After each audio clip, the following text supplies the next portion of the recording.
Alô, meus ouvintes da Rádio Alica News, já estamos de volta com mais uma transmissão exclusiva aqui para vocês. Mas antes de tudo, não se esqueça de se inscrever, ativar o sininho de notificações e deixar seu comentário abaixo, que é muito importante para o canal. Gente, indo ali agora fazer uma ultra e depois a gente vai pro Rio.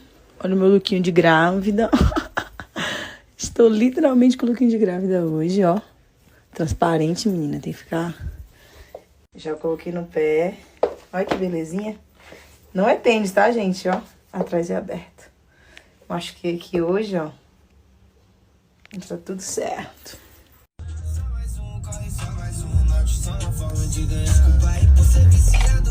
Eu acabei fazendo o teste e não era. Mas ontem fui na farmácia, fiz lá o velho xixizinho. Gente, e deu positivo o meu teste. Eu estou grávida. Aliás, estamos grávidos. Eu ainda não contei, eu tô emocionada. Eu ainda não contei pro Gabriel. Ele não tá aqui agora. E eu vou revelar a notícia que eu tô grávida amanhã, assim que ele acordar. Porque hoje eu já encomendei alguns balões e algumas coisinhas. Ele nem tá sabendo desse vídeo, ele acabou de sair. Que foi, amor? Vem aqui, mozão. Vai.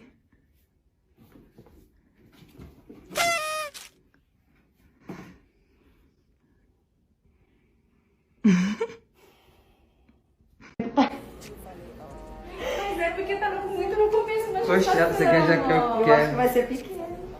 Que em 2 a meses gente não barriga vai de saber nove? isso agora, mas ó, tira a foto ali, ó, Gabriel, filma ali, E ó. pra começar a dar Tira a foto dos diferença. seus, foto.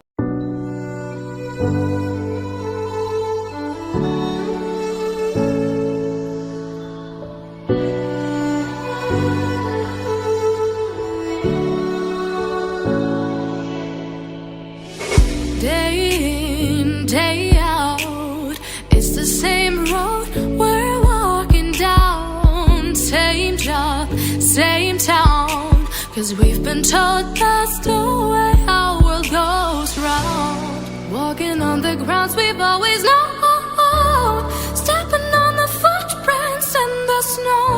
But when it melts, the other ways will show. We're